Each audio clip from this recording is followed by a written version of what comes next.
Good evening, everyone.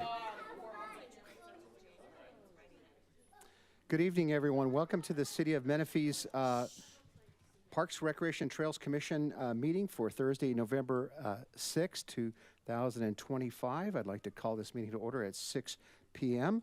Ms. Valencia, could we have a roll call? Commissioner Gidroyce. Here. Commissioner Sanchez. Commissioner Tremblay is absent. Vice Chair Peterson. Here. And Chair Faust. Here. Thank you very much. I've asked Commissioner Peterson to lead us in the Pledge of Allegiance. Okay, if we can all stand, please. Repeat after me as I start.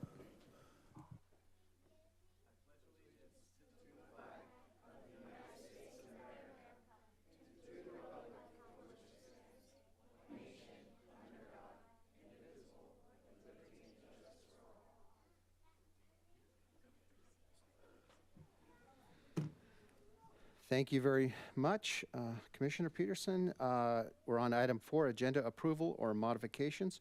Commissioners, do we have any modifications to the agenda? Hearing none, can I have a motion to approve? So moved. Okay, and a second? I second. And all in favor, say aye.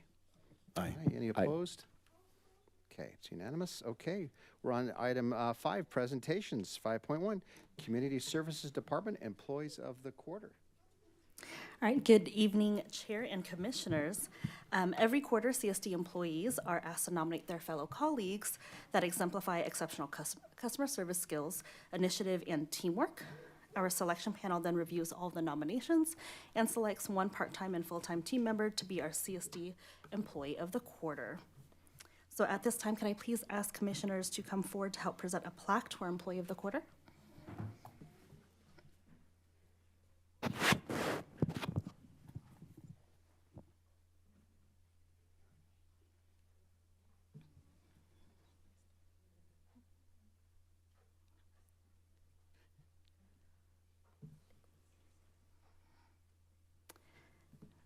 First, I'd like to begin with our part-time Employee of the Quarter. This is a familiar face to everyone here, Brandon Miranda, our CS Specialist, who is assigned to our Sports, Healthy Menifee, and Skate Park section.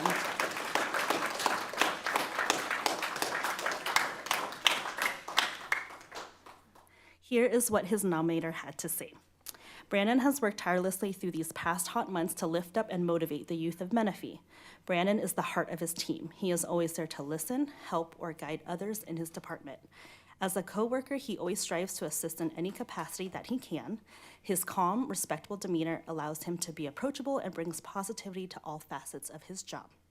I also wanted to add that Brandon has been an anchor for his team these past few years, always willing to adapt and step into whichever programs and responsibilities need coverage, including aquatics, with a positive attitude, friendliness, and professionalism. Brandon has been nominated several times for this award, so it's evident that his work ethic never wavers. Thank you, Brandon.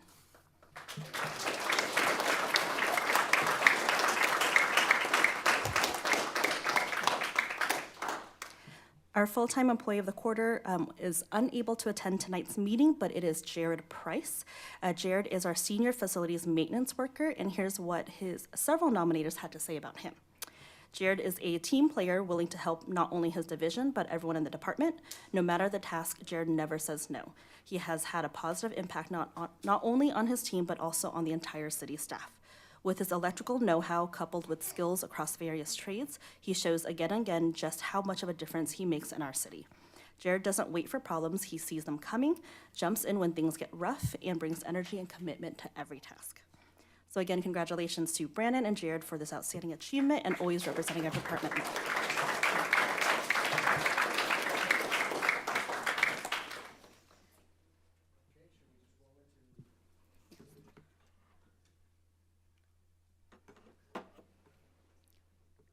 All right, good evening, Commissioners. Thank you for having us. My name is Savannah Jackson. I am the Community Services Leader that helps to oversee sports and Healthy Menifee.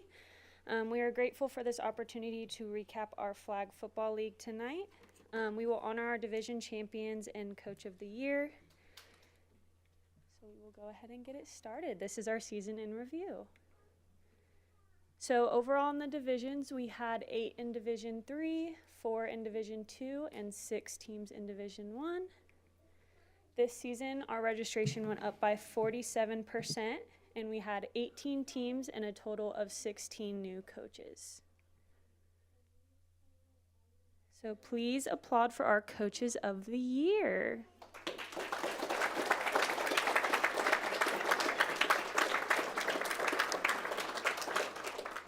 And when I call your name, if you can please come up for a photo. So our Division 1 is Jared Hardman. He was the Jaguars coach. He could not be here this evening because he's a volunteer coach for a youth soccer league. So for Division 2, we have the Bills coach, George Rabara.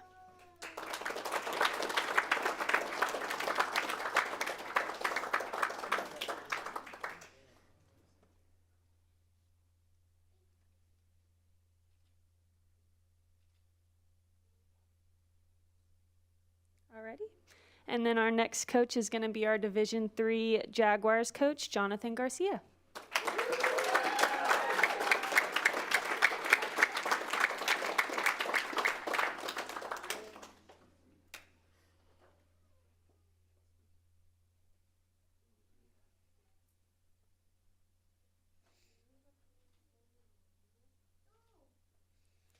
Alrighty, thank you coaches for your commitment.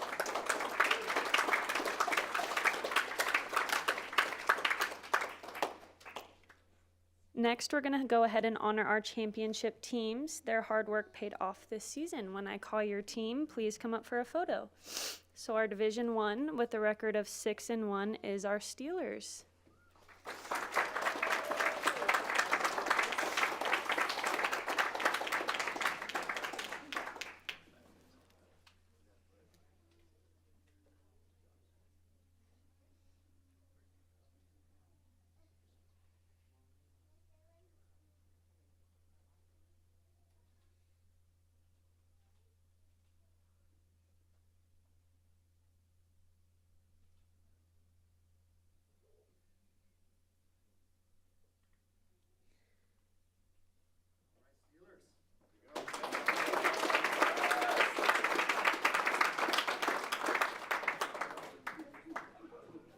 And for Division 2, with a record of 7-0, we have the Bills.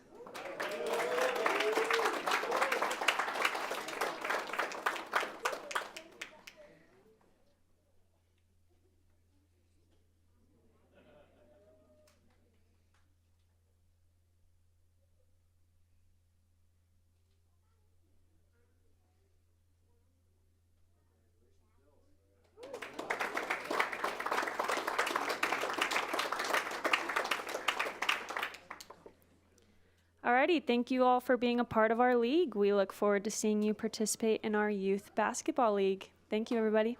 Thanks, guys.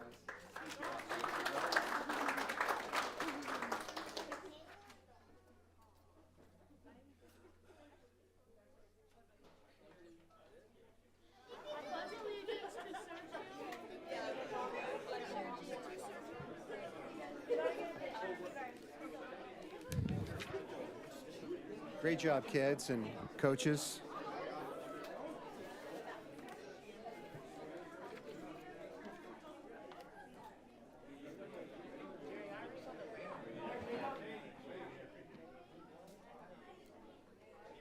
Good, you?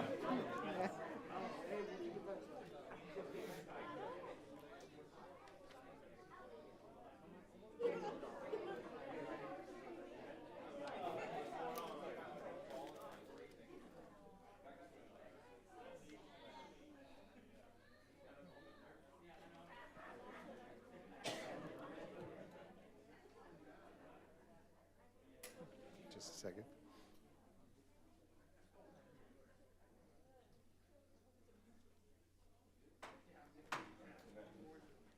Pull that presentation. Okay. All right. Wonderful. Wonderful. Just it's wonderful to see our youth so engaged in these wonderful programs here that Community Services provides. So we're now at agenda item 5.3, e-bikes and Parks and Trails update from our Menifee Police Department. All right, good evening, Chair and Commission. So this will be an update related to e-bikes since the ordinance was passed. So going into a little bit of background before going into kind of how the ordinance relates to bicycles and e-bikes to our parks and trails. Because I always think it's really good to go back historical so we understand where we were to how we got to where we are now. So back in March, our ordinance was proposed to council and it was passed, and this was to regulate bicycles and e-conveyance devices, which are e-bikes, e-scooters, e-skateboards, to address an increasing safety concern from our community. And this ordinance sets our operational rules, our safety measures, and any penalties that may be imposed related to these community safety concerns. So the rising concerns on safety were particularly related to collisions involving bicycles and e-bikes.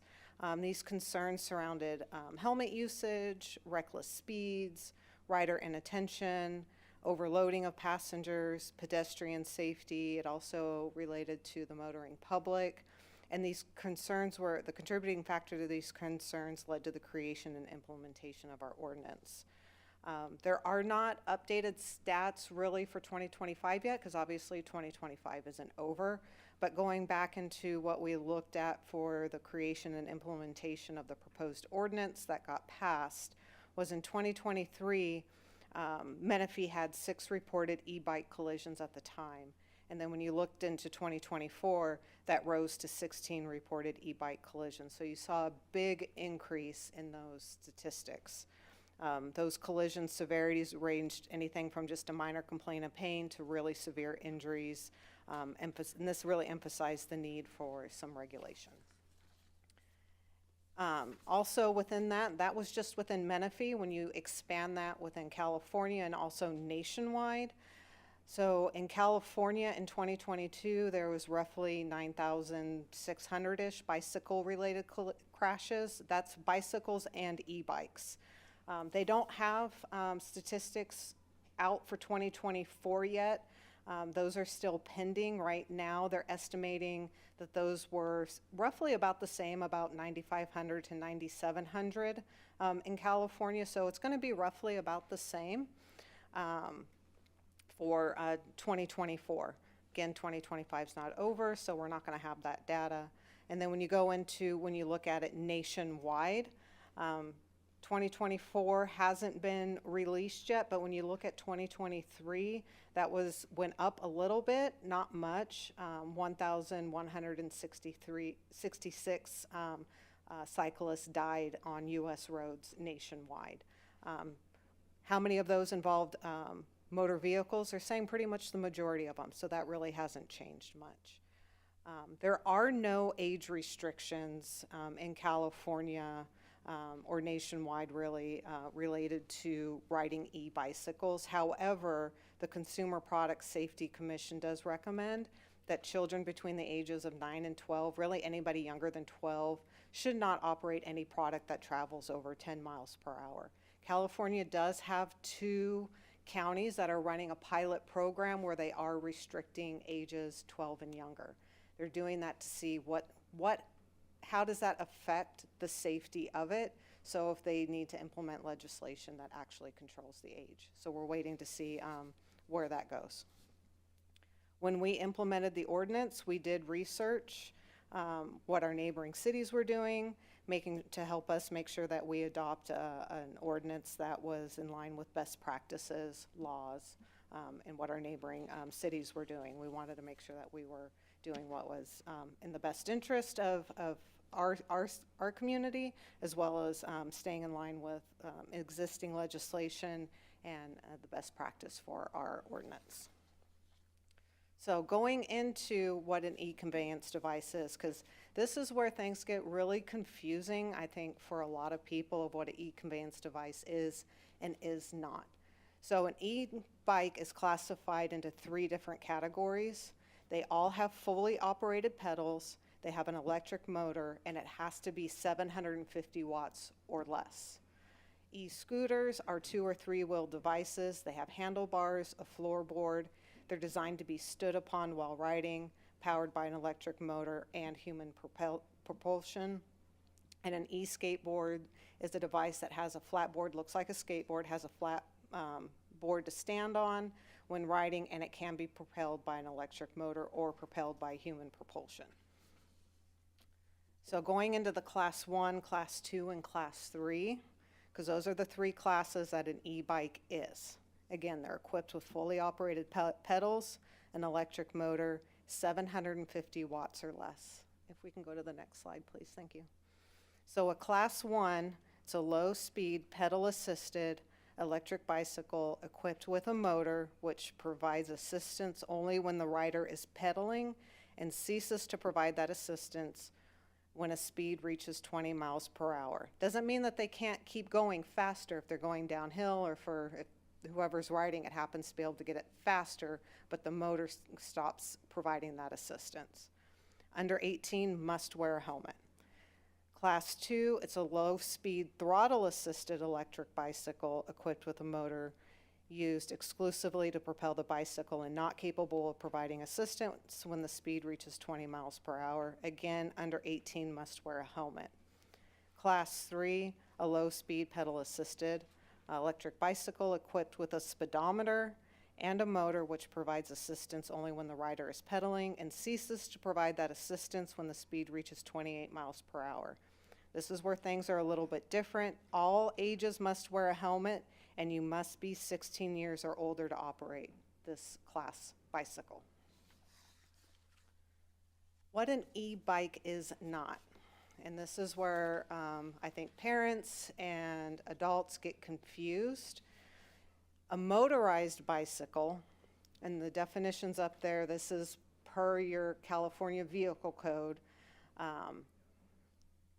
it's basically going to be, if it's over 750 watts, these can or may not have pedals, but it's any 2- or 3-wheeled device having fully operated pedals for propulsion by a human, or having no pedals if powered solely by an electric energy, having an automatic transmission and a motor which produces less than 4 gross brake horsepower and is capable of propelling the device at a maximum speed of not more than 30 miles per hour on level ground. Again, over 750 watts.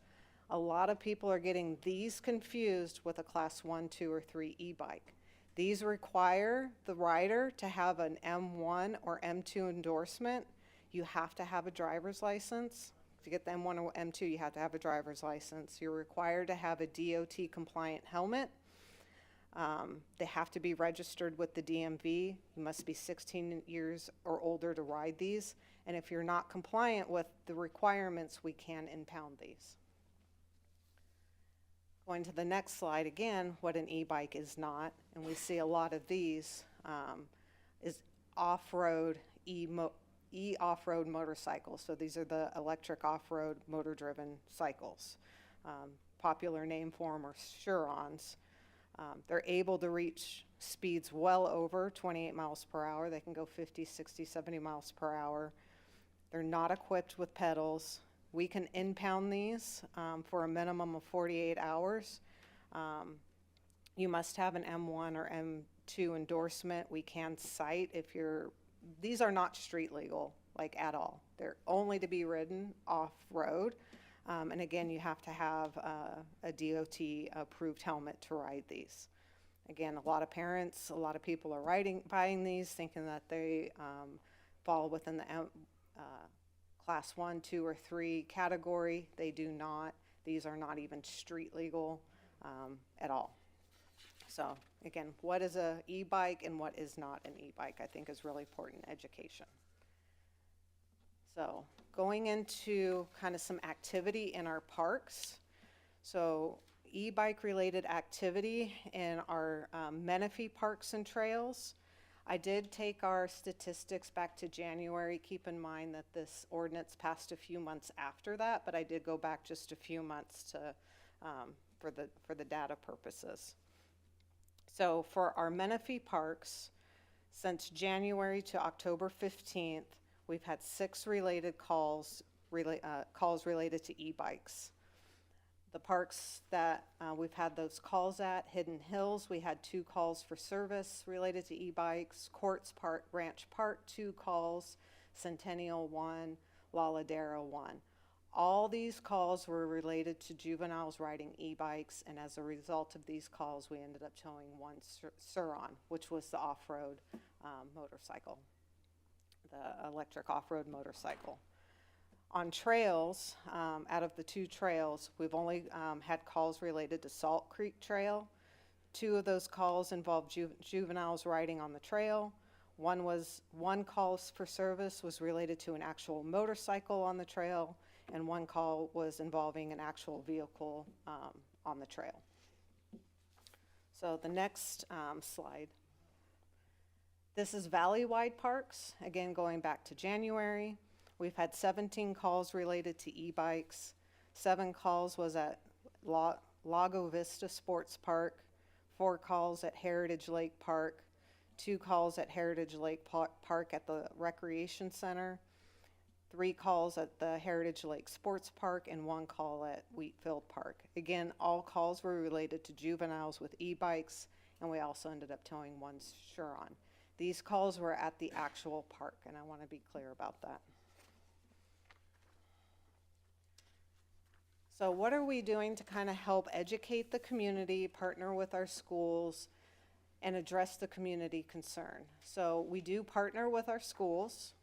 We provide training and education on bicycles and e-bikes, and we do proactive enforcement.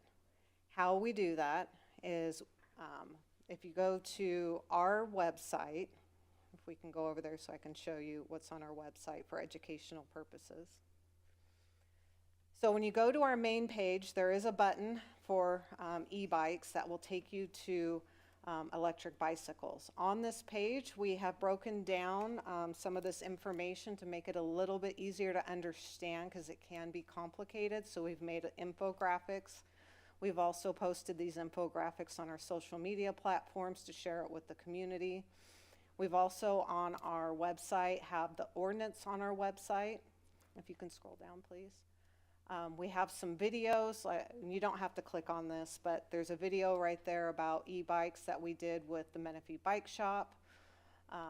We have the e-bike safety course, that's the CHP course that we recommend that all parents and all riders take to kind of help educate you on what the laws are, how to safely operate the bike, maintenance on the bike.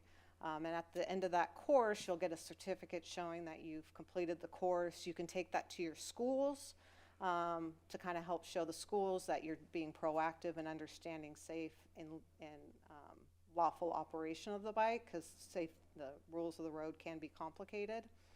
If you scroll down, again, some more infographics, but again, the whole ordinance is on here. So we've tried to kind of make this a one-stop shop. We do update this regularly as we put out some more educational information, or we add some more links on there. Some other things that we do is we hold a bike and e-bike safety day periodically. We've had one already, and we encourage parents and kids to attend that e-bike safety day. And then we also partner with the school on school presentation and educational opportunities as well. And if you can you go back over to the presentation, please? Thank you. And I broke it out here, you know, the CHP online safety, and then we can't click over to the Facebook link, but we also create public safety announcements and information, educational videos that we post on our social media platforms quite regularly, trying to educate everybody on e-bikes, safe operation of e-bikes, the ordinance. This particular link on Facebook was an example of one of those reels. I encourage everybody to go over to our social media and review those. And then if you can go to the next slide, please. Thank you. One thing I do want to touch base on is while we, in partnership with our schools, are doing an outstanding job on our education, outreach, our enforcement efforts, this ultimately begins at home. We can only do so much. We need the parents' participation in this effort. We need parents to help educate their kids, help their kids understand what they can and can't do. Their engagement is key. Understanding the laws surrounding e-bikes and motorized devices, educating their children on riding safely and legally, monitoring behavior both at home and in the community. Parents are responsible for their children's actions, not schools or police officers. Ensuring the devices purchased is age appropriate and legally compliant, and ensuring your child wears the proper protective gear. I can tell you, being out there, we do proactive enforcement. We go out there, we try to help the kids understand what they can and can't do, and then if occasionally we have to take enforcement action. The majority of the issues we having are surrounding children. And the parents are not understanding what they're purchasing for their children or what their children are doing in the community, which is where a lot of the community concerns are coming. Having the parents engage would be extremely helpful and extremely beneficial.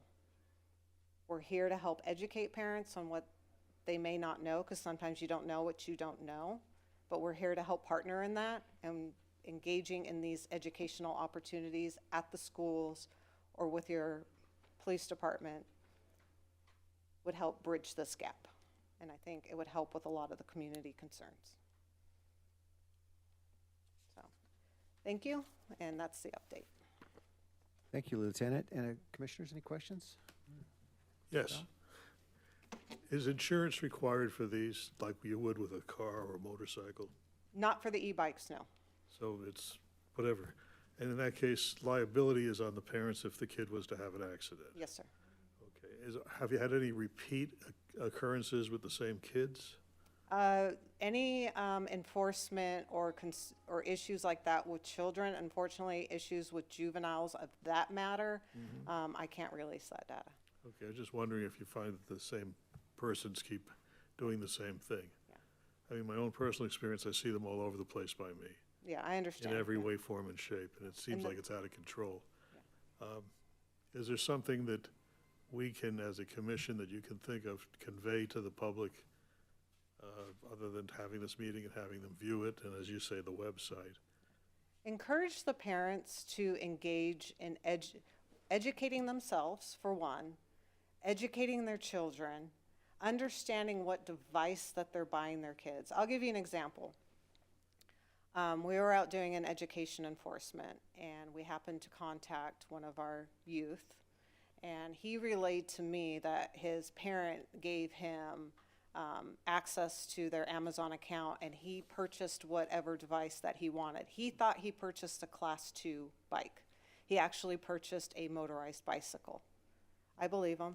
He was very cordial, very polite, asking a lot of questions to learn. He didn't know what he didn't know.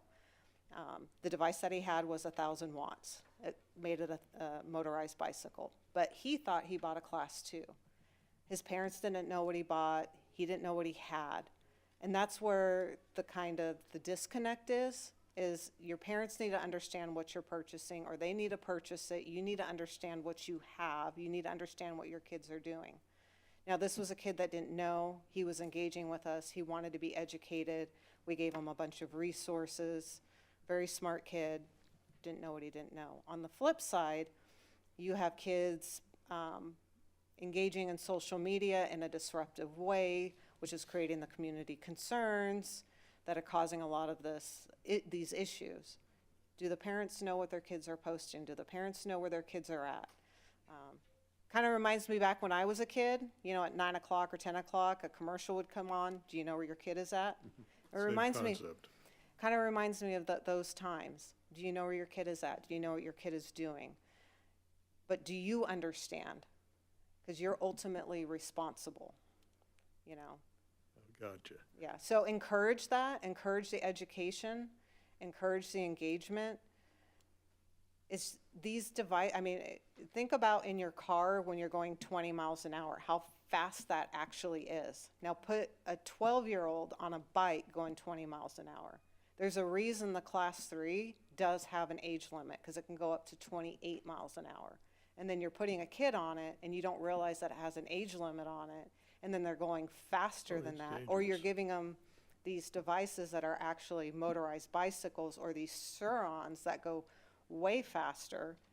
And then this is why these collisions happen or these accidents happen and these kids are getting severely injured or hurt, or they're hurting somebody else. Right, the kids are not at that level of thinking about They're things not. of that kind. They're not. And think about, for us, when we're out driving our cars, how many rules of the road are they? How long did it take us as adults to learn those?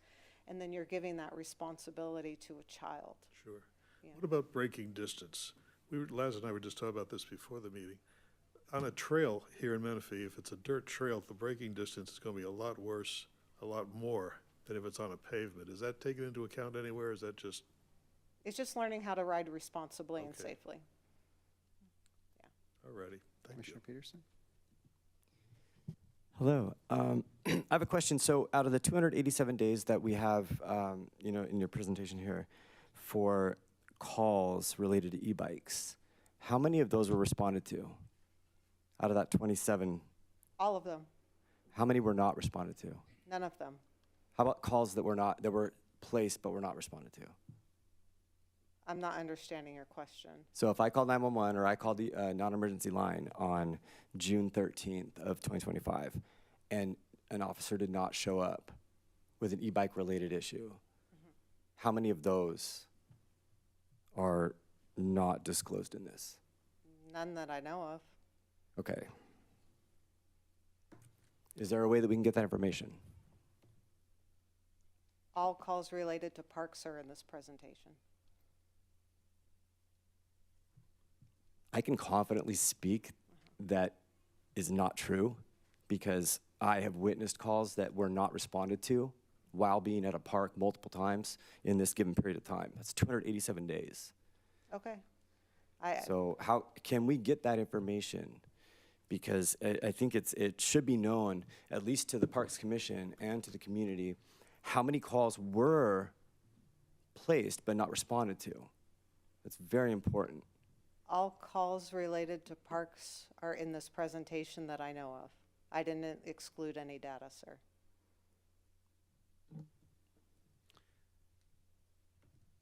I don't know what you're referring to, but all calls related to parks are in this presentation. I did not exclude any calls related to parks from this presentation. Any calls outside of the parks are not in the purview of this presentation. So if a call was related to something outside of an actual park, it's not part of this presentation. Thank you. Thank you, Lieutenant. I had just a couple of questions.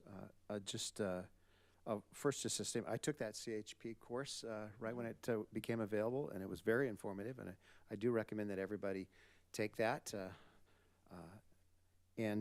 so that you can get a great, it's got a great overview on the things that were just presented tonight. At one time, early on in some of the meetings that you had, the educational meetings, there was some talk about the school district maybe requiring a sticker. They had to take the class and they'd get a sticker on their bike to ride it. Is Menifee Union or Union doing anything towards They're that? still exploring some options. You know, that's obviously with their administration on how to navigate that. They are very heavily involved with ensuring that they're doing education with their students. Part of that is what they legally can and can't require. They obviously encourage taking that CHP class, but requiring that sticker is something that they're still exploring. And how about as far as registration or licensing of e-bikes within the city? So, is that something that's been discussed at all? That just, if you have an e-bike, it has to be registered with the Like, city? or- can you? Oh, I guess, I want to make sure I'm understanding Yeah, what you're asking. I guess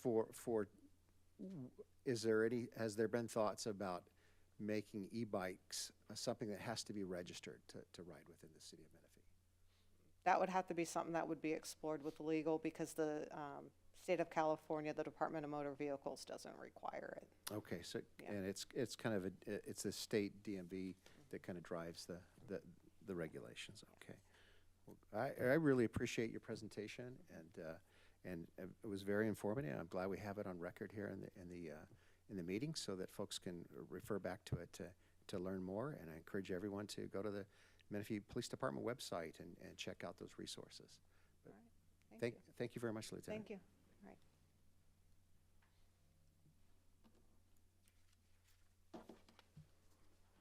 We're now at item 6, public comment on non-agenda items. Do we have any requests to speak?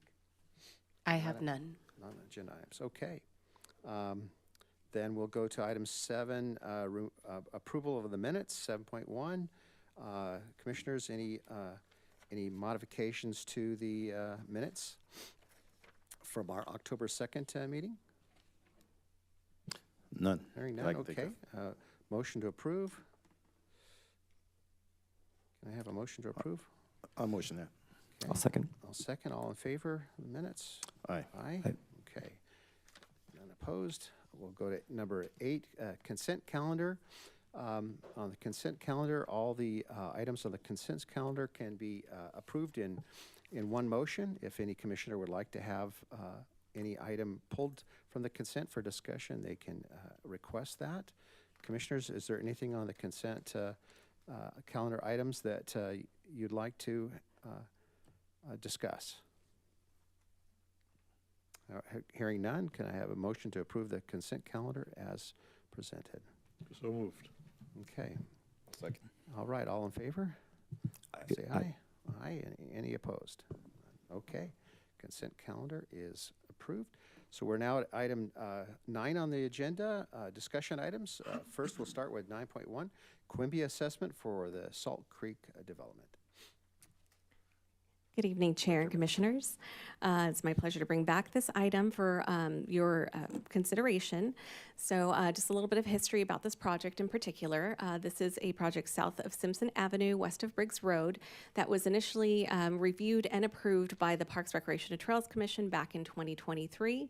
At that time, it was intended to be just under 5 acres of parkland that was going to be dedicated to the city. However, after further environmental review and some constraints, that parkland has been drastically reduced because of some mitigation requirements. And so in working with the developer, and taking a look at this project, it no longer seems viable for us to have a city maintained park in this development. So the recommendation was to switch this over to an HOA maintained park. And so for this particular project, the requirement for parkland is just under 5.5 acres because of the number of units in the residential area. And so what we have before you is the updated conceptual plans, which has the HOA maintained areas. So it's going to be an HOA maintained park just under, just over 1.5 acres with amenities like the tot lot, horseshoe, cornhole, pickleball courts, fitness areas, and a dog park. And then also some linear park areas, which are similar to paseos that have added amenities such as the fitness equipment, as well as seated areas and dog waste stations. There's also going to be a private community pool in this development, which would all be applicable towards Quimby credit for HOA maintained amenities. So for this one, just kind of an updated overview on what this project is going to do. They're going to meet the Quimby Act requirements through a combination of the HOA maintained amenities and paying the rest in lieu fees. So there's approximately 3.26 acres of HOA maintained amenities, and with 50% credit, that would leave 2.86 acres that would have to be paid in lieu. And so after receiving the appraisal at about $200,000 per acre, the total Quimby assessment that would be received as in lieu fees to our local Quimby funds would be $572,000. So at this point in time, we'd open it up any questions to the commission for your consideration to, one, ensure that these calculations, do meet the Quimby Act requirements, and that we're going to be moving forward with allowing the 50% Quimby credit for the HOA maintained amenities. Quick question. The unusable land, that wasn't discovered till after they started building?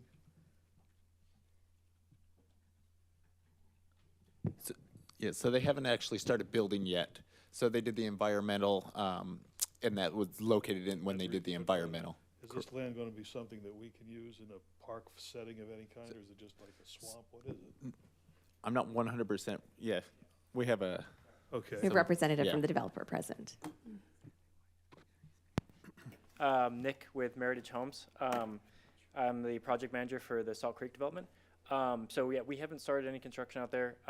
During environmental reviews, it came up that there are certain alkali plant species on the site that needed to be mitigated for. So I don't know if you have that, if you want to go back to that map, but there was the kind of the southeast corner of the site had to become mitigation land to preserve the alkali species in the area. So that's why, unfortunately, we had to reduce the park size.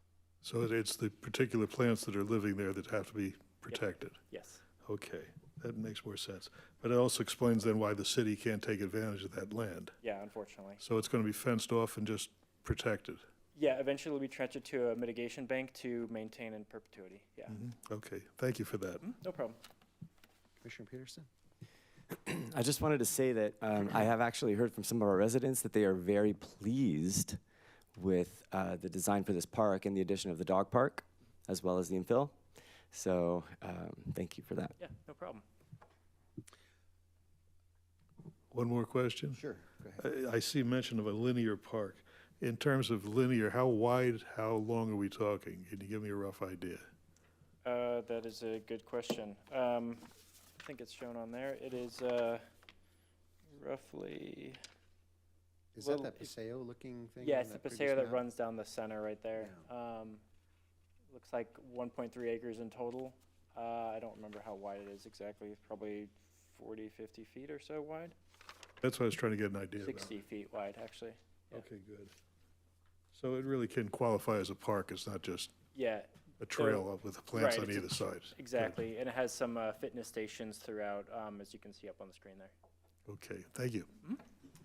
Great, thank you very much. And what was the species that was, It's Alkaline alkali plant species. It's plants that grow in saltier soils. okay, Yeah. was there a specific species? I'm just, not- There are a couple. None of them are coming to my head right now, but Okay. yeah. I hadn't heard of Yeah. alkaline plants being on the endangered or threatened or something like that, but, okay. Thank you. Any other questions, commissioners? And no, of course, no request to speak unless Mikey has something he wants to say. Okay, all right. Okay, so commissioners, any other comments? Have a motion to approve the assessment for the Salt Creek development, and that we certify that it meets the requirements under Municipal Code 7.75, park dedications and fees. I'll move to approve. I'll second that. Second, all in favor? Aye. Aye. Aye. Any opposed? Okay, 9.1 is approved. We'll go to 9.2, and this is the Parks, Recreation, Trails Commission 2026 meeting calendar. The recommended action is to review and approve the 2026 PRTC meeting calendar and confirm the meeting dates. All right. So the end of 2025 is almost here, if you can believe it. So it's time for us to take a look at what the new year brings for us. And typically around this time, we give the Parks, Recreation, Trails Commission an opportunity to review that calendar. And historically, because our meeting is the first Thursday of the month, some months have been a little bit more difficult for us to pull together an agenda, staff reports, things of that nature because of some of the holidays that take place. So traditionally, PRTC has canceled the January meeting as well as the July meeting. And City Council has canceled the first meeting in January because it's the first Wednesday, and then the first meeting in July because it's relatively close to the 4th of July holiday. So we have a list of all of the holidays in their entirety, and the commission has the ability to cancel or reschedule any meeting as you see fit. We could always schedule a special meeting if for whatever reason business is available, needs action from the commission. We can always call a special meeting if needed. So I wanted to give an opportunity for the commission to consider this and make a recommendation. Thank you. Commissioners, any questions or concerns about the recommendation? And to kind of keep with our historical canceling January and July meetings because of those holidays. Any concerns? Okay. All right. Let's see. So we just need a motion to approve the elimination of the January 1st and the July 2nd PRTC meeting. So moved. Okay.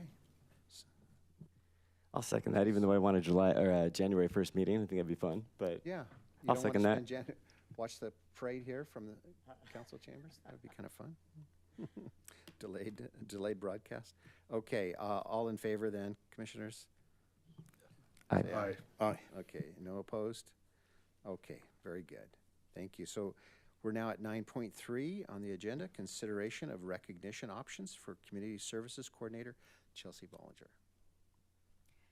At the August 7th PRTC meeting, this commission discussed different ways of honoring Chelsea Bollinger, our former CS coordinator that oversaw special events and community relations. Following that discussion, PRTC requested that staff survey fellow CSD team members on additional options to memorialize Chelsea, given that the criteria for facility naming had not been met at this time. An internal poll and discussions were conducted among full-time and part-time community services team members, particularly with her special events team and some of her closest colleagues. From there, two primary options came up with some additional discussions and were met with wide support. Option one would be a CSD Employee of the Year award.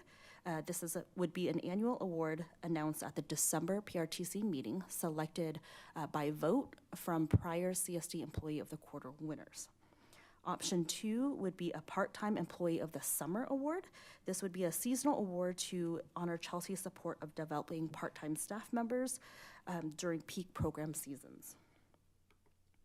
So in weighing both options, staff recommend option one as it leverages an already existing established program, the CSD Employee of the Quarter program, as you just witnessed earlier tonight. The annual Employee of the Year would be chosen via a voting process by part-time and full-time staff members, using the list of recipients from the 4 previous Employee of the Quarter awards. This ensures department-wide representation of part-time and full-time employees alike across all of our divisions, which includes recreation, admin, park rangers, parks, and facilities. And this also enables annual recognition here in front of the Parks, Recreation, and Trails Commission. Should the commission support this recommendation, staff would coordinate the first Employee of the Year award presentation at the upcoming December PRTC meeting. Because this addition would align with the current quarterly recognition program, no additional budget appropriation would be required. At this time, I would like to turn this item over to the commission for any questions and further discussion.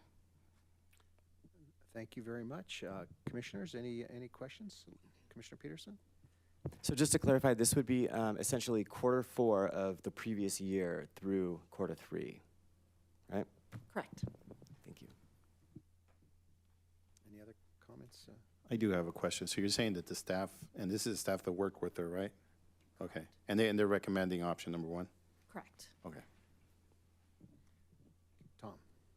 I think option number 1 would be the best if you're asking for opinion. I agree. And as far as the proceeding forward with this, do we need to do anything administratively with the council, or we just do it? The Community Services Employee of the Quarter and award is a departmental item, so this wouldn't require any action from City So it's Council. in her honor now that we'd be attaching that to it. No council action would be required, yeah.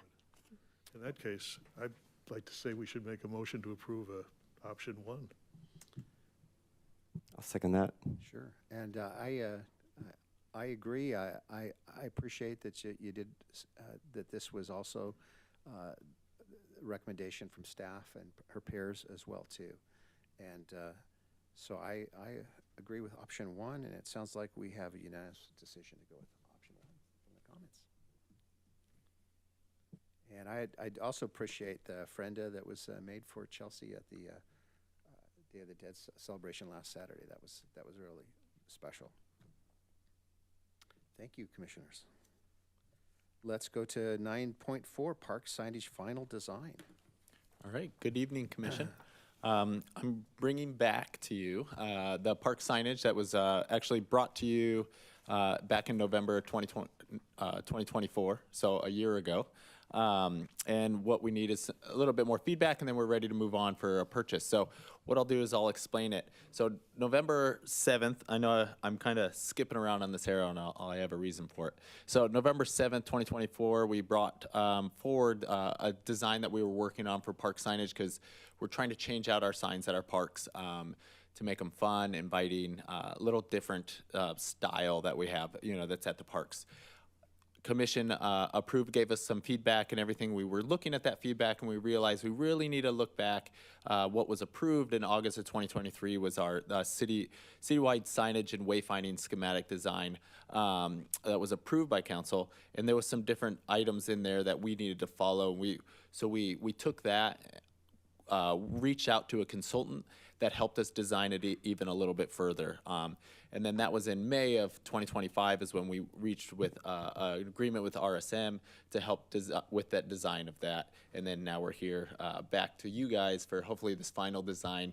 And if you guys have any feedback or anything, we'll definitely take that on. And I'll move on the PowerPoint, and I'll show you a little bit of this signage. That was the signage family that was over there, but we'll go through it a little bit. So as you can see, they have the multiple posts, the round signage, instead of just the regular square signs that you see. What we try to do is make it inviting. We put some icons on there, so it's not just a lot of verbiage. So if you see that don't do this, don't do that, it's more of an icon. It's not just a bunch of words that no one's going to read, But we also sent this through different from police departments, the police department, other departments. We want to make sure legally it's right. We can still cite with it if people are doing anything wrong at the parks. And then the biggest thing we want to bring forward is the QR code that's going to go on everything. So that we want to really emphasize on the so when someone's at the park and if they have a question, they can pull up, they can do a work order from that, they can look up the municipal codes from that. If they want to try to book a shelter or anything, they can go onto that QR code. There will be different links on our website, so it'll send it to our website, and it can give you all the information on how to do that stuff. This one right here is what we're calling like a tree. Obviously, it's not just a tree with leaves and everything like that, but it has the two stems that are on there and the three round circles on there. These are large. They're 24 inches around, so they're not just little circles that are going to be on there. And there are larger parks, like we have ELP Peterson, but if you're looking at Audie Murphy or Centennial, we'll have a map that's on there that's going to tell you where different shelters are, where different ball fields or soccer fields, and as our parks get bigger, there will be multiple ball fields. So, do I want to go to shelter 2? And that map will show that's on there, as you can see on there.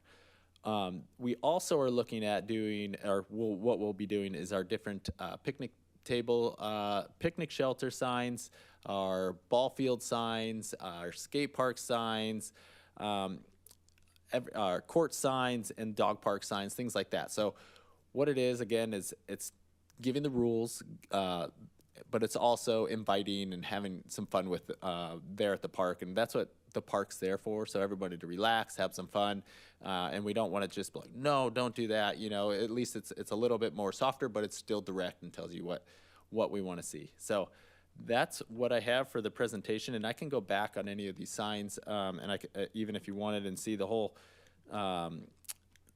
sign family there at the bottom, what it is that we're there. But if you guys have any questions or comments, we're here. Commissioner Peterson. It's such a cute little family of signs. I just wanted to say that I think it's actually really smart that you guys are separating out different components from when we first saw it. It was one big sign, right?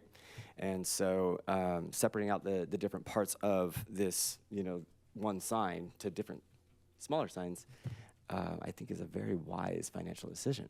So just wanted to say that. Thank you. Commissioner Sanchez. Yeah, I want to add that I think it's a great idea that these are circle or circular and not, square with a sharp corner. I think that's very important. I also just went to the QR code, and that's pretty neat. It takes you directly to the website. Now, is this approved for all 23 parks, or is it just for a number of parks at $100,000? No, this is for all 22 parks. So Wait, all 22? signage, and there'll be multiple signs at each park, at different entrances depending on the size. Like I was saying, so the larger parks will have a map, other ones won't, but it is for all parks. Okay, and I'm sorry, but I don't think I was paying attention. What's the difference in colors? So just a different signage, just throughout the park, just adding a little bit so it's not everything is green and not everything's blue. It was just flowing through as the park is different meanings at different areas of the park. Okay, so is there, the one that looks like a drop, is that a water park? That is for the splash pad. Splash pad, okay. Pretty cool, thank you. There we go. Commissioner Peterson? Just a quick question on the QR code. Are these going to be unique to the park itself, or is it just a general?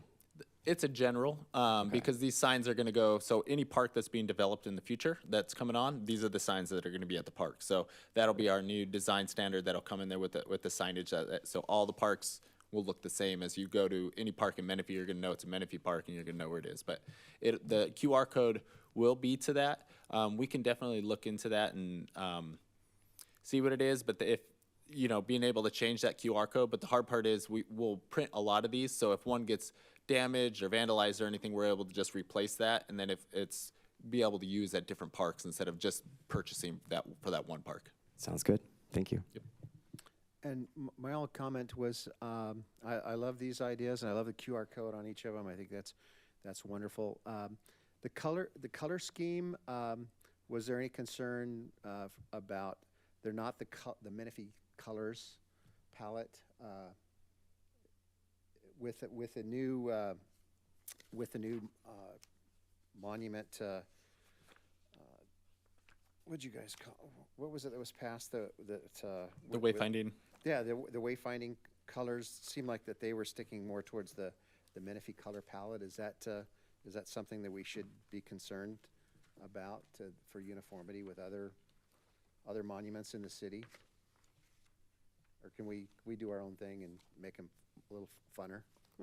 Yeah, I think the intent was to make it more inviting, and so technically it's still kind of in the color palette, which is like the blue, green, orange of the city branding standards. So we're branding adjacent, but it was mostly trying to keep it fun and engaging and to stand out, because ultimately we want people to find these signs and utilize them to the best of their ability.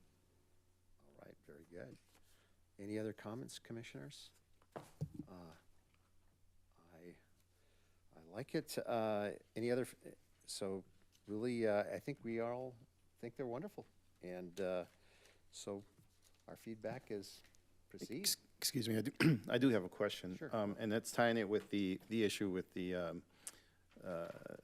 e-bikes and that stuff. Are we gonna have these signs by playgrounds, making sure that, these older kids don't go riding their bikes or their scooters? Yeah. Where there's little kids? And we have, yes, there will be specific, and there's specific verbiage that's on there, not just the icons that are speak of the e-bikes and that conveyance, and it actually has a municipal code on there. So our rangers, our PD, everybody can cite as well. But that one is specific that's on there. As you can see, even on the splash pad, bikes, scooters, skateboards, the e-conveyance devices are not allowed. So that was a big item that we wanted to make sure that's on there. Okay, very good. Thank you very much, Mr. Howell. All right, let's go to 9.5, Independence Celebration 2026. I was wondering what the semi-quincentennial, is that how we say it? Yes. Good evening, commissioners. Yeah, semi-quincentennial. So, as you know, 2026, we're getting ready to celebrate our 250th anniversary of the signing of the Declaration of Independence. So, we're providing an update. I know we're getting ready to celebrate all our fall and winter events, but in the Community Services Department, we are planning for the summer already. So talking about the Independence Celebration event, I know everyone here is very familiar with this event, but just to give some brief overview of the event, it's held in partnership with the Lake Menifee Women's Club every year, and it's always hosted traditionally on the Saturday before 4th of July. The 2026 event is scheduled to be on Saturday, June 27th. This is the city's largest event that we host annually, with an average attendance of over 13,000 people. Some traditional components that we have at the event include the community parade, food and craft vendors, our kids zone, and inflatable attractions. live entertainment with a band, and of course the finale of the fireworks show. As we celebrate 250 years of independence, we will be theming all of our summer events to this. So everything leading up to the independence celebration will be themed more patriotic, celebrating the 250th anniversary, with the independence celebration being the culmination of those events. So some proposed enhancements that we're looking to include this or next year include some family-friendly competitions such as water balloon toss, potato sack races, and things of that nature. We're also looking at a commemorative giveaway, looking at possibly a pin, a reusable bag, or a postcard, something that families and the residents can collect and remember this celebration. And some themed photo opportunities. We'll work with the Lake Menifee Women's Club to have multiple themed photo opportunities throughout the event, so the residents can take those photos there. Also, some additional changes that we're looking moving forward is reducing the bands on the stage from 2 bands to 1 band, and instead of that second band, including a community performance. So really bringing in the community to provide some type of performance here in Menifee. And we're looking at moving the start time back from 4 p.m. to 5 p.m. This is really to beat the heat, to help with preventing some heat-related illnesses, and really just capitalizing on when our residents are showing up for this event. You'll see on this slide here, this is from Pacer AI, which is a company that tracks event attendance. It uses cell phone data to track, hour by hour, how many people are attending our event. So you can see here, we have really an uptick. 5 o'clock and later is when we have the majority of the people attending our event. So really to capitalize on when residents are coming out to the event, really trying to start a little bit later to start in a cooler time slot. And ultimately, this move will help reduce staffing cost needs, and for that. Yes, it's always a very hot day. So just to wrap up, going back to moving from 2 bands to 1 band, that cost savings will provide the funds needed for these proposed enhancements here. So we can use that cost savings for the commemorative giveaways, the family competitions, and such. So in addition to those, we are looking for feedback from the commission on a couple different items. First being the parade. So we have 2 proposed options for the parade. The first is to keep it the same as we've been doing it, which is having the parade go down La Piedra Road as the opener of the event, with a note that typically with the event starting at 4, the parade would start at 4, but this would be moving the parade start time to 5 p.m. So option 1 is keeping the parade on the same day. And you can see the map here. This is our current layout with the parade going down La Piedra Road and utilizing Wheatfield for the entire event. Option 2 is a new tradition that we could start with the city of Menifee, and that's hosting the parade on July 4th and relocating it to Sun City. A few benefits for this option would be increased event space by moving the vendors from the field over to La Piedra Road, and it would create a new 4th of July tradition that I know a lot of the residents were interested in having something on 4th of July here in Menifee, so this would start a new 4th of July tradition. It would be cost neutral. We would be moving the cost of the parade from the event day on Independence Celebration to July 4th, so it's anticipated to be a cost neutral move. And like I mentioned with the food vendors, we would be looking to move them to La Piedra Road. This would really increase the amount of food vendors we would be able to have. And you'll kind of see on this graph here, historically, kind of going back to 2018, our max amount of food vendors has been 40. 2020 and 2021 have been removed from this graph because we had either no event or a limited event that reduced or had no food vendors. 2022, we saw a field closure at Wheatfield Park that reduced vendors as well. And then moving 2023 and on, the Valleywide had some increased insurance requirements that made it a little more difficult for our food and craft vendors. It went from a 1 mil, 2 mil insurance requirement to doubling to a 2 mil, 4 mil, which created additional strain on the vendors. It required the vendors to pay additional through their insurance to be able to meet those requirements. In addition to doubling that, Value-Wide also required 3 additional endorsements that proved to be a little bit of a hindrance for our vendors as well. So this ultimately resulted in less food vendors over the years. So we've had a downtick in the food vendors. It resulted in more staff time reviewing and guiding vendors through the process of the increased insurance requirements. So by moving the vendors from Wheatfield Park to La Piedra Road would allow us to have more food vendors. It would allow us to have the city standard for insurance requirement, which is the 1 mil, 2 mil that was standard back, starting before 2023. And it would really allow for just a more streamlined and efficient process for our vendors. And having more food vendors, obviously, it's more options for our residents. It's less time waiting in lines. So that could be a very beneficial change.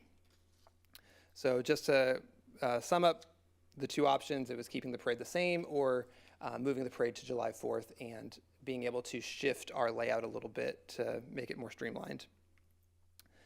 The second area that we're looking to get commission feedback is our nighttime spectacular. So we've laid out 3 different options where we're looking to possibly go bigger and add an additional component for our 250th celebration. So 3 options here. The first option is no change, keeping the same that we've had in years past, which is a traditional 15-minute fireworks show.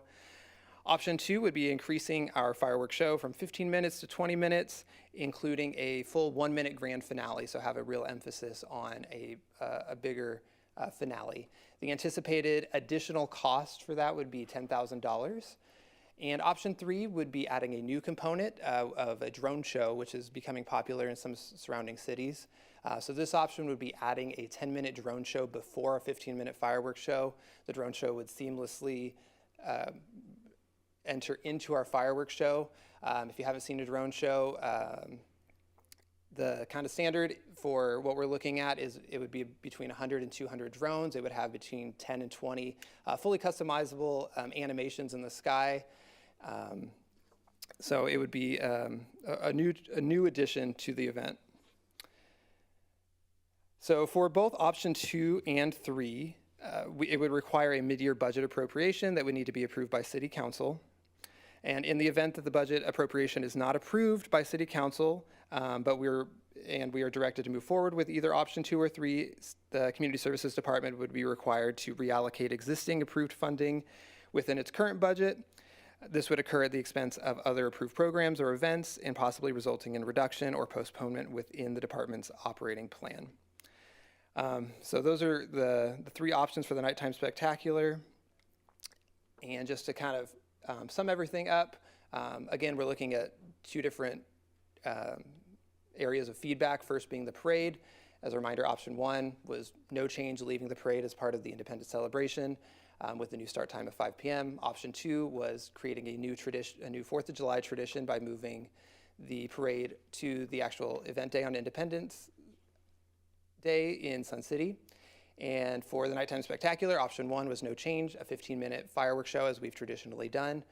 Option 2, the 20-minute fireworks show with a 1-minute finale, which would be an additional $10,000. And option 3 would be a 10-minute drone show before our 15-minute fireworks show, which would be an additional $30,000 needed for that. And at this time, I would like to open it for discussion. Happy to answer any questions you may have on it. Thank you, Michael. Commissioners, your thoughts? Personally, I like the idea of starting later, an hour later. The heat is always gets to us.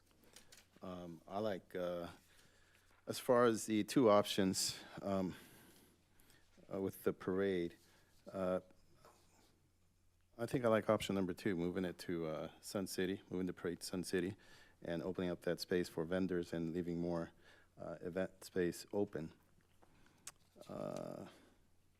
I did have a question. So the changes, instead of having 2 bands, we have 1 band. What would be a community act? So at some of our other events, you'll notice we have like some of our contract classes like Ballet Folklorico or our Taekwondo group. So it'd be any of our, typically it's like our youth performance groups, whether it's dance or martial arts, things of that nature.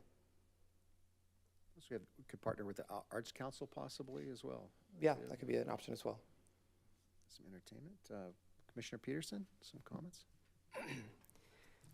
I really like the idea of separating out the parade, the heat, and then to a different part of the city. I think that's very cool. I do have a question about the nighttime spectacular. Do we currently have what would be called a grand finale, or does it not exist? And we would be adding a 1-minute grand finale. Yeah, we currently have a grand finale. It's I don't know the exact timing, but it's shorter. It's just a little bit shorter. So we would really, with that option, we would be focusing, a longer finale. So the bigger, what everybody comes for at the end, just more. Yeah. Plus another 5 minutes of fireworks. Correct. Yeah. Yeah. Okay. Yeah, I think we should either stick with option 1 or go option 3. Go big or go home, right? I do have a question. When I first moved out here to Menifee, and I don't remember it happening in the last 3 or 4 years, but when with option 1 that we've had over the years, they used to play music, patriotic music, during the fireworks, and I don't think that's happened the last few years. Is there a reason for that? At the park? Yes. Yeah, we've continued to do the music at the main stage. Yeah, for some reason it seemed like it would cover the whole park. Is that synced with the radio station, or is that independent? We have not synced with a radio station in a number of years. I know it's something we've done a few years past. Yeah, that was the year, that was the COVID year that we synced with the music, so no one was there doing that, and that's when we did that. Gotcha, okay. Yeah, I think the years I'm talking, or the first 2 years that I was here, was a DJ playing patriotic music with loudspeakers. I mean, the whole park would hear it. Yeah, we had that this past year. Yeah, so it was played at the main stage, and we also had it on our field number 4 at the park where the inflatables were. We had a DJ truck playing the same music as well. Got it. I must have been having too much fun and not paid attention. Too much sun, huh? Commissioner Gidroy, do you have some comments? Well, I recall the history of this event. We always had it in June because they didn't want to interrupt people's 4th of July events at home. So what this is suggesting now is we move it off to the 4th itself for the parade. I could see perhaps starting at 5 because of the heat. And my other concern is La Piedra does get very hot, and if you put your food vendors along it, I know from just walking along it on those days, it's rough. So Yeah. that's a concern. Yeah, I know we did talk about that, and starting later, we know would help. There is actually some existing shade with some larger trees on La Piedra Road too, and kind of talked about it being in line with our Foodie Friday as well, which is also on the asphalt over at MSJC parking lot, and they start at the same time, and that seems to be working out for them as well. Okay. I can see putting the parade in Sun City for the benefit of the folks who live in Sun City who otherwise might never get to this event, and they could appreciate having something near them. But as far as the whole thing, moving the date of it to the July the 4th, I think that might actually cause less people to attend. Just my thought. Well, my understanding is the Independence celebration would still be the Saturday before, and we're just talking about taking the parade component out and putting it actually on the 4th. Correct. We would That's- move the parade to the morning of July 4th, Yeah. and so that way it would still allow for families and residents to enjoy their evening festivities. That makes good sense. Okay. You know, we've grown so much over the last, 10 years. I think it's what I read, we've doubled since 2010, our city population in the last 15 years. But a lot of people come and they go, why doesn't Menifee have anything on 4th of July? They don't understand the history with the women's club. But I like the idea of having some kind of recognition actually on the day, especially being that this is the 250th anniversary of the Declaration of Independence, and having that to become a new tradition that the parade is. We have a parade on 4th of July, but we still do the big independent, the celebration the Saturday before, so folks have options for that evening to be with, do whatever they want, and city staff can be with their families as well too that evening. So I do like option 2 on the parade. Sun City, it seems like there's lots of depending on the route, there's lots of places for people to park and watch the parade along some of the routes. And I'm sure that they've kind of scoped some of that out just to see how logistically that would work. There wouldn't be any kind of vendors or anything associated with the parade. It would just be the parade, correct? Correct. And to your point, Tom, about seniors that can't travel, they get to maybe enjoy a city celebration in their own backyard. As far as the nighttime spectacular, I do like option 2, the extending the show and with a grander finale, especially this year, this upcoming year, at the cost of $10,000. I'm not sure that the public would accept, or even our city council, a $30,000 expenditure for a drone show. As much as I think that would be awesome, and I've seen some of those from other cities that they are just amazing, and that's probably what the future is going to look like with more and more environmental restrictions on the use of fireworks, and it's but I don't know if we're ready to spend 30 grand yet on that. That would be I would be surprised if city council would approve something like that. But it sounds like moving the parade to the 4th of July, gentlemen, is that consensus, or was that a majority? One last thought, Bradley Road is going to be under construction. How is that going to affect people getting in and out of there? Have you considered that? Because that's a major thoroughfare. They're going to have to come across McCall or Newport to Murrieta to get up there. That can get hairy on any given day right now. Yes, and once we have a recommendation from commission and council, we would explore additional steps such as having a traffic control plan. We'll have a consultant come in to discuss the route itself, closures. We'll work very closely with all of our other city departments, PD, Public Works, and developing information for our residents as well on how to safely get to the event, where to park, where to sit, and we'll have all the information really pushed out far in advance to help navigate the road closures, as you mentioned. I would assume it'd be somewhere around that, the Cherry Hills Plaza area. I would assume, and being a holiday, not as many businesses are open, so less impact on those. Even Bradley, because it's closed, could be a part of the circular route or the starting point or something like that. But the big field there at Cherry Hills and Bradley could be a kickoff point. Commissioner Peterson? Are there any ideas to have activities or vendors? We go option 2 for the parade. Something to bring the kids out and, the families to have some fun that morning. Yeah, right now we've just explored the option of just the parade without vendors, so we haven't looked into adding any additional components. And adding to that, maybe, have we thought about maybe inviting other businesses or churches or community organizations to join in the parade with us? Yeah, when we hold parades, we definitely reach out to everyone in the community to get their involvement. So we would do the same for this and, invite anyone that would be wanting to be part of it. Thank you. And the other question is, if we did want to go with the option 3 with the drones, you said we'd have to get approval. Would we get that approved between now and the 4th of July? So the approval would need to be a city council approval for the $30,000 budget appropriation. So we would be hoping to get that, I think, this Couple of months, so. next couple months. Yeah. Regarding the parade itself, because I see the women's club often takes a lead role in that. Would the city take a larger role in the parade this year if we were going to do something like that? Yes.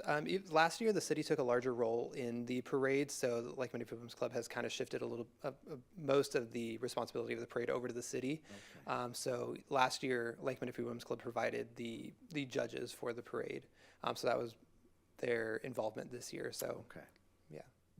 Yeah, I would think we would definitely need to have the city really involved in doing something like that. So let's break this down, commissioners. On the parade, Mo? Yeah, sorry to interrupt. I just have one more question. So if we couldn't get option 3 approved with drones, can we maybe compromise? I wouldn't say number 2, that's pretty expensive, $10 for an extra 5 minutes, but maybe get option 1 with the 1 minute finale? That's something we could look into, yeah. Thank you. All right, so let's look at the parade component first. I think, is there any concern about moving from 4 to 5 at all, commissioners? I think that makes sense. It's that 1 hour makes a big difference in the heat, that's for sure. So between option 1, leaving it as is with a 5 o'clock start time, or moving to the actual morning of the 4th of July for a parade in Sun City. Anybody opposed to that, commissioners, making that recommendation? I'm sorry, can you repeat that again? Yeah, regarding the parade, leave it as is, or move it to 4th of July. They actually have the parade on the 4th of July, separate from the nighttime spectacular. Well, real quick to clarify on this, sure. Does option 2 also have the actual celebration event at Wheatfield or wherever we have it, starting at 5 p.m.? Yes. Okay, so both start at 5 p.m. No, yes. As far as the nighttime spectacular, that time would be at 5 o'clock. Okay. But are you asking about the actual parade? But I want to talk about the parade. Break the parade out first. So. Got it. Parade, either leave it as is, starting at 5, on the same day as the Saturday before, or moving the parade component out of the celebration event, and moving the parade itself to July 4th in Sun City as a morning thing. I am for moving the parade to the 4th of July. I am also, provided we can work out the logistics with the traffic. Agree. And if it doesn't work out the following year, we'll just go back to what we used to do. Commissioner Peterson? I second that. Okay. Well, I agree too. Option 2 for the parade. I like that idea of the city doing something on the actual 4th of July morning. I think the citizens would like that as well. So that's our recommendation for the parade. Okay.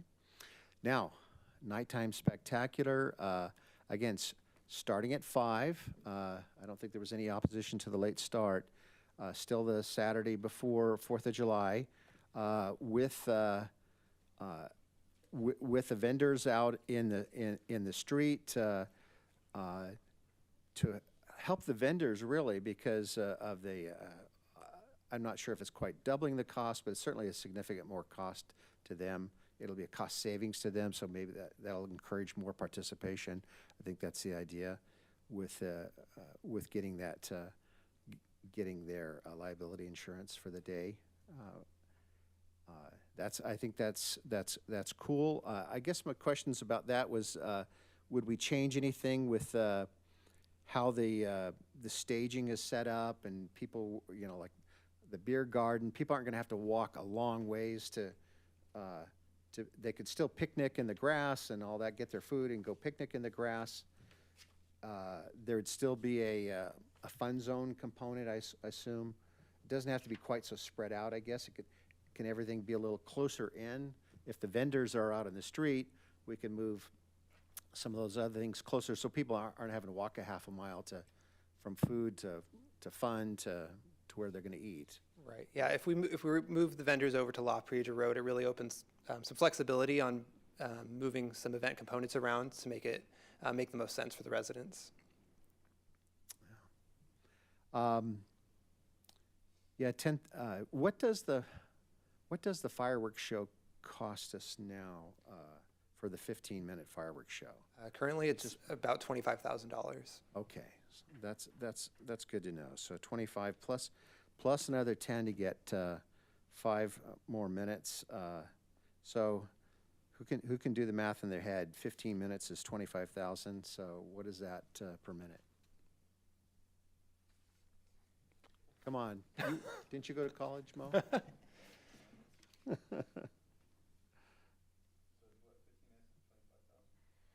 It's typically between $1,500 to $2,000 a minute. It just truly depends on the size of the shells that we utilize. Okay. Okay.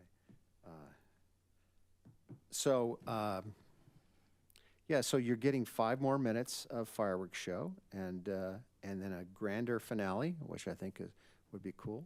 For, yeah, I think I get $600 a minute. Does that, did my math work there? Okay. The one thing is that we are talking about a quarter of a millennial to celebrate the United States of America, which is a pretty big deal. So, Yeah, so it's worth spending a little extra money to make a grander show. I don't know if it's worth spending $30,000. That's about 1,700 a minute, close to 1,667. Yeah. Yeah, you're right. Provided the cost hasn't gone up About since last year. $1,700 a minute. I would say that we try to, personally, I think we should stick with option 1 and try to negotiate them throwing in the 1 minute. I like that idea. I think that option 2 just wouldn't really cut it. So save the money, skip the drones, but kick in a little bit of something for that option 1. Well, it sounds like it's not really other than, it's costing about the same per minute with a grander finale. Is it 5 more minutes plus a minute, or is it 4 minutes plus a minute? If it sounds like it's about the same rate to extend the show. Well, presumably a grand finale is going to have even more fireworks than the other Sure. minutes preceding. Yeah. I don't know. It seems like it's not really costing us that much more as far as the per minute show cost to extend it 5 more minutes and to have that bigger finale.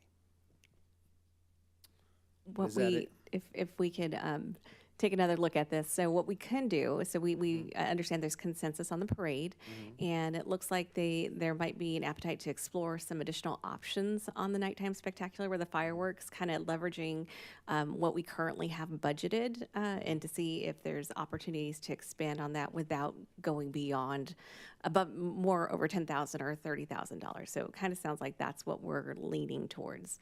What we can do is kind of go back and work with the vendors and kind of see if we can have some additional options on how we can maximize what we currently have budgeted, if that's the appetite for commission. Do we always use the same vendor for the fireworks? We have used the same vendor for some time, and yeah. So it's like a 1A, 15 minutes with a grander finale. Maybe somewhere it falls in between, half that cost or less. I don't know, does a 20 minutes versus 15-minute show, would they really notice it? But they would certainly notice a grander finale. I think that's probably the most I agree with that. important component. I agree with that. I think 15, I've sat there, many years, and 15 minutes seems, to me, it seems just fine. I've never heard anybody complain that they want it to be longer, but the grand finale, I think that'd be a nice extra touch. Sure. Commissioner Peterson? yeah, so how about, are we on contract with our fireworks providers, or? Okay. Is it possible to discuss that as an option with them to essentially pack in, what we're looking for a Yes. 5-year? Was this Yeah. competitive bid every year? It's been, in the past years, we've gotten quotes for 3 different quotes for each of the vendors. And what we are looking at doing this year is taking it out to competitive bid because of the, expanded options, and really wanted to take a good look at what's available for us to maximize our funding. So that's why we have the opportunity to see what else is out there, if that's what the direction you'd like to give. Well, could we make a recommendation to City Council to approve up to $10,000 for an enhanced fireworks show and not be worry about that specific, get the most bang for our buck, if you will? Would that be something, commissioners, would you be willing to accept? I would prefer to give them something more concrete. That they're going to get 5 more minutes in a grand finale if we were Let's see what we can come up with through our vendor, and then present to council. I like that. Yes, we've given a couple options, and I guess you can present it to the vendor or vendors, and see. Okay.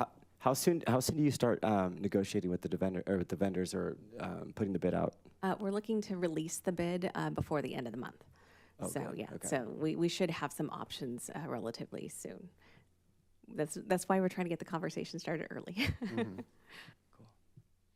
Does city council need to approve the parade component change? We that did fall say within our- when this originally was brought up to city council that we would bring back any additional items to council for review and recommendation, so, and approval. Okay, so as it stands, the recommendation is solid for moving the parade to July 4th, the parade component, and changing the start time to 5 p.m. It sounds like we just, I just hate to delay this, guys. If we're wishy-washy, then, the staff has got to go back, and then it's going to delay city council, this coming before council. Yeah, we do have some time, and any additional budget appropriation for this would be going with the mid-year budget not till- appropriation, which is going to be in February. So we do have some time. I don't want you guys to feel rushed on this, so staff can definitely go back and once we complete the RFP process, bring forward some additional information. Okay. So part 2 is kind of on hold then, for pending some more. Keep our feedback. options open. Okay. Right? Thank you, commissioners. Okay. That's good enough for now? Okay, thanks. All right, then let's go to 10, Community Service Director comments. Ms. Mitchell?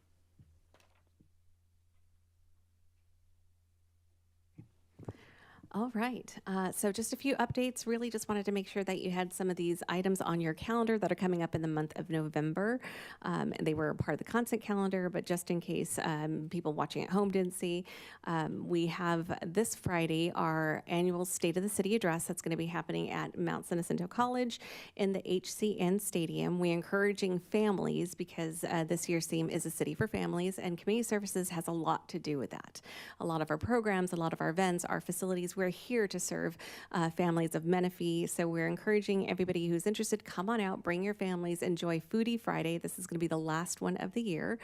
Starts at 5 o'clock, and then get a little snack, something to eat, and head on down to the HCN Stadium to participate in the annual State of the City address.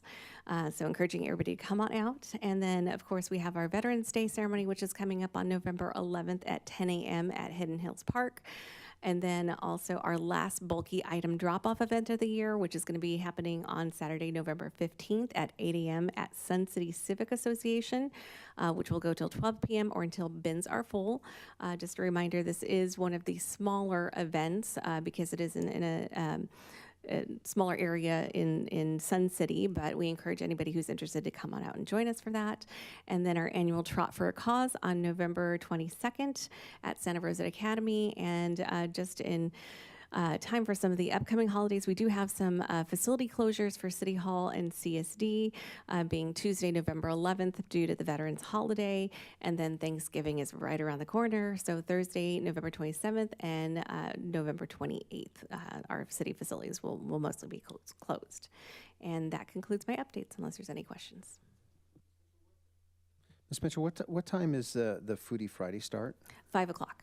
That's at 5 p.m.? Okay. Yes. And that's in the MSJC side parking lot? Yes. Okay. Regarding the State of the City, I should remember this, but how long does it normally last once it starts at 6 o'clock? I believe typically in the past it's been between like 30 minutes to an hour, but I want to say I think it's in the 30-minute range this year. Thank you. Any other questions, commissioners? Okay. Thank you very much. Then we're on item 11, Commissioner reports on committee activities or events. Commissioners, anything you'd like to report on? Well, I can start by saying on October 18th, I was, and Les was also, at Cabian Park for the ribbon cutting. It's a county park, but it sits right next to Quail Valley, and we had both representatives from the city of Paris and from the city of Menifee there. And it's a great park, and I encourage people to use it. I also would like to see, and this is a separate matter, a connectivity between the county and the city as far as sharing park information and availability information, maybe on our website. We are not in competition with each other. It's two different activities. The county, of course, has camping and fishing and trails and all kinds of wildlife things. But people living right here probably aren't aware of it as much as they could be if we gave them a greater reach. And if they're going to the city website, they just was a link, it might make a big difference. That's my speech. Okay, Commissioner Peterson. Sure. So, I actually wanted to get in my time machine and go back to our previous meeting because I had actually forgot to report on our the youth leaders officer position interviews from September. And I was there with Tierra Tremblay, and there are about, almost 24 youth applied, and I know Mikey knows how amazing these youth are. Impressive group of future community leaders, and that was an excellent experience. And so I was happy to do that. Along with the KBM Park grand opening, back up in that same neighborhood, we had the Quail Valley Nature Park community meeting. The residents are very excited for something to pop up there in their neighborhood. There's a need for things for the youth to do, and many people were actually verbalizing that, hey, look, my children need something to do, and they need somewhere to go. There was one resident that was not exactly excited about this, but I think that Bryce reassured them, hopefully, sufficiently. Let's see here. I actually attended a California Emergency Nurses Association e-bike work group just to hear about kind of some findings that were coming out from studies across the state of California regarding e-bike safety and injuries and whatnot. The report should be out in December sometime. It was a very interesting meeting, actually. And let's see, I actually saw our Philip Southard at the Chick-fil-A trunk or treat down near Chick-fil-A. And that was a very busy, packed little event. Then we have Fall Festival and Dia de los Muertos. I don't think I need to say much more about those guys. They are pretty much, they kick off the holiday season for us, and it's a lot of fun. So, Thanks, Les. Mo, did you have anything to report? Yes, I visited on the Fall Festival. I was there. That was a great event. Had a good time running into people, Laz, Carwin, and all the people who were there. It was a really good time. Fortunately, I had to leave a little early, but it was great. Has nothing to do with Menifee, but I went to Dodger Parade on Monday and represented Menifee. I was actually on TV and mentioned Menifee. So that's all I have. Very good. Awesome. And then I, too, attended the Quail Valley Nature Park community meeting. Got there at kind of the tail end and appreciated, seemed to be a pretty good turnout, and got a lot of good feedback from the community on the amenities that park may provide, and attended the Fall Festival and also the Day of the Dead celebrations the last two Saturday evenings, and I just wish it was a little cooler, but on those evenings. But so I think it kind of speaks to that 5 o'clock start time for our event. They're just going to cool things down just a little bit more before the events start. Well, thank you, commissioners. We're finally at future agenda requests. Do commissioners, do any of you have any additional agenda requests? Commissioner Peterson. yeah, going back to the e-bike in general at our parks, along with the damage that's done to the actual fields and ground, that's obviously not what we want in our city. We also have, residents who are either paying for the field space, where they're expecting for it to be unadulterated. They don't have to look over their shoulder all the time, and they are not getting what they pay for. And also, it was an excellent presentation by our lieutenant here, but the police are not able to respond every time, and I know that for a fact. And so I would like to move on discussing as soon as we possibly can changing the e-bike ordinance in parks to send a recommendation up to council. How so? I mean, what are you thinking? What needs to be changed? Well, an e-bike is a motor vehicle, same thing as a car drives up to a park. You know, you transport yourself to go and recreate, leave your vehicle where it belongs.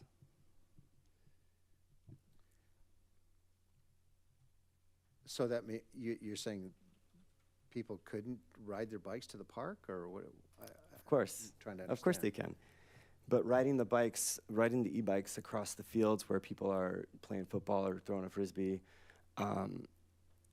or even riding them on the pedestrian walkways, you know, unsafely, you know, it's not I can confidently tell you there is not one person riding their e-bike on the pedestrian walkway or the field that is a responsible rider. They leave their e-bikes where they belong. And don't we currently have the ordinance prevents riding in the parks themselves? Ms. Mitchell? Yeah, the ordinance does state that bikes are not allowed are prohibited in areas that are not identified for e-bikes. So they're not allowed in their playgrounds or fields, pathways or trails. They are allowed unless otherwise stated by signage. So that's how our ordinance currently exists. So I have a question. So if that was to happen, if let's say Laz is at the park and there's kids running out there, riding their bikes and stuff on the field or the playground stuff, is that the time that we call police and the police are supposed to show up and take care of business? That would be, yeah, if there's something that isn't in accordance with the ordinance, that would be the time to call police. Or is it the police or a park ranger that we would be calling? I would recommend if you want more of an immediate action, it would be PD, especially if there's there's imminent danger. That's typically when police will respond. And otherwise, we're kind of depending upon where our park rangers are in their patrol. If it's a weekend, evenings, we don't have park rangers on patrol, so those are other items. So if there's imminent danger, absolutely call our Menifee PD. And it depends on the reasoning of the call or what it is. So the Rangers are on the dispatch with our police department. So they're on the radio as well. So if it's something that the Rangers are on and PD can't get to, and it is something that is where a ranger should go at one of our parks, they will get called for that as well. And I would imagine with police, it's priority too. They get multiple calls coming in, and you go to chase the kid at that rode across the lawn, or do you go to the burglary or traffic accident, something like that? So I can imagine them. I can imagine them being very busy. I see these kids riding those bikes on grocery store parking lots and just everywhere. So I could see them being tied up just with that kind of stuff. Well, the one thing is it significantly decreases the quality of life as a Menifee resident at a Menifee park to have them rampant, and the police don't have the resources to respond. And I know that she was kind of suggesting that they've responded to every call. I would say, the number's probably closer. They respond to maybe 10% or 15% of e-bike related calls, only because there's a lot more important things for the police to be involved in. So if I can just jump in really quick. So this is a future agenda item, and if that's what you're looking to request, you need a second for that. However, we're kind of entering into a discussion territory, so we need to kind of make a decision on this. I guess, do you have an actual a specific agenda request that we can?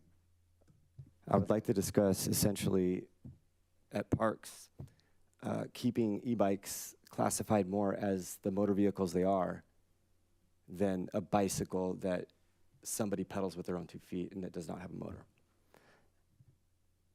for the safety of our people. So you're asking staff probably with the assistance of MPD to go a little deeper into this item as far as I don't know if it just seems like it's not in our purview. But I don't I'm sorry for interrupting, but I don't think they can be reclassified. They classify what they are, the 1, 2, and 3, and then the motor vehicles. But maybe what you're saying is, maybe, and I don't want to put words in your mouth, but are you saying more restriction as for them being used in the parks? Is that what you're referring to? Yeah, because I mean, as a recreator, you know, like I don't want to go to the park and have to watch my back the entire time I'm there.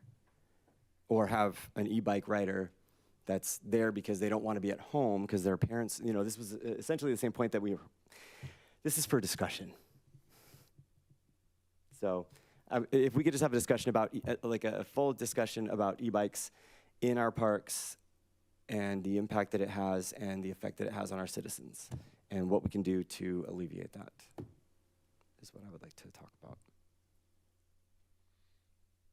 Okay, so the agenda request would be to have, with MPD present, to have a further discussion on enforcement of bicycle regulations in our parks? Well, see, bicycle's not the right word. Yeah, or you know? e-bikes. Yeah. I'm just trying to see how this can be an agenda item. We had the presentation today. What more can they do for us? Or what you want it drilled down a little more specific to enforcement options? I think we need to increase the boundary of prohibition. You know, allowing them to go onto the parks. They take advantage of that. They're using things as jumps. Commissioner Peterson, do you want to kind of think on that and maybe get a specific recommendation for an agenda request at the next meeting? It just seems a little broad and vague to me right now. I don't know, staff or Do you have a suggestion? So again, I don't want us to enter into the discussion territory. So future agenda item requests for PRTC is typically something under the Parks, Recreation, and Trails purview. And the presentation we received tonight was an update on an ordinance that was just passed in March. And so again, wanting to identify what it is that commission would like to see or what you would like us to bring back, we would need clarification on what are you hoping to accomplish, I guess, with the future agenda item request?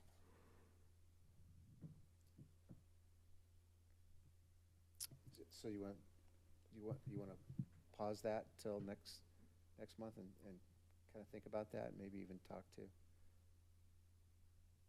because I'm kind of in the same agreement. I'm not sure what, as a Parks Commission, we can do or we can take any action on. Well, it's just it's frustrating. You know, I'm at the park 20 to 30 hours a week on the low end. And the amount of harassment that we endure as citizens of Menifee is not fair. So I don't know what to do about that or where to start, I guess. So maybe what we can do is kind of take this discussion offline and further talk about some of your concerns, and then if there's anything that can come from it at a future agenda item, we can bring it back at the next meeting. But I'd be more than happy to facilitate additional conversation on this offline. All right, we'll do that. Thank you. Great. I think that would be helpful. Commissioner. No, I was just looking, and I see a future agenda item is pending land acquisition for biking and hiking trails. I wonder if that'd be a good opportunity to talk about the bike concern in the parks as well.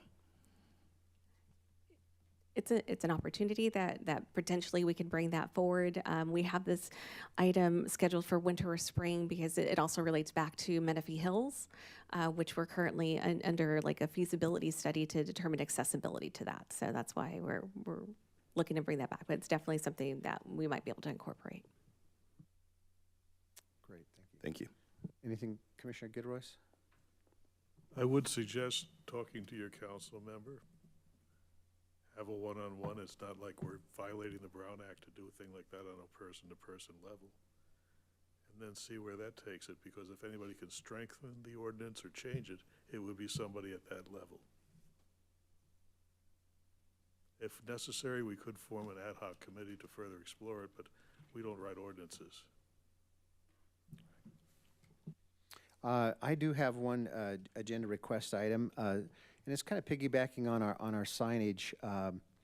I work a lot with the Historical Society, the Menifee Historical Association here in Menifee, and I'd like to have staff explore adding not just the signs that are already in the budget, but exploring having historical interpretive signs at our city parks. The interpretive signs that residents can learn about our heritage of farming, mining, early pioneers, Native American culture that all took place on this land before we became kind of a suburban city. Many of our parks, a few of our parks are named after people that lived in the area like the Underwood family, but there's nothing at Underwood Park when people come to Underwood to explain why is it named Underwood Park. And they don't understand, well, the Underwood family was farming in that area, and so it was named after them. And so I would like to ask that staff, if I can get a concurrent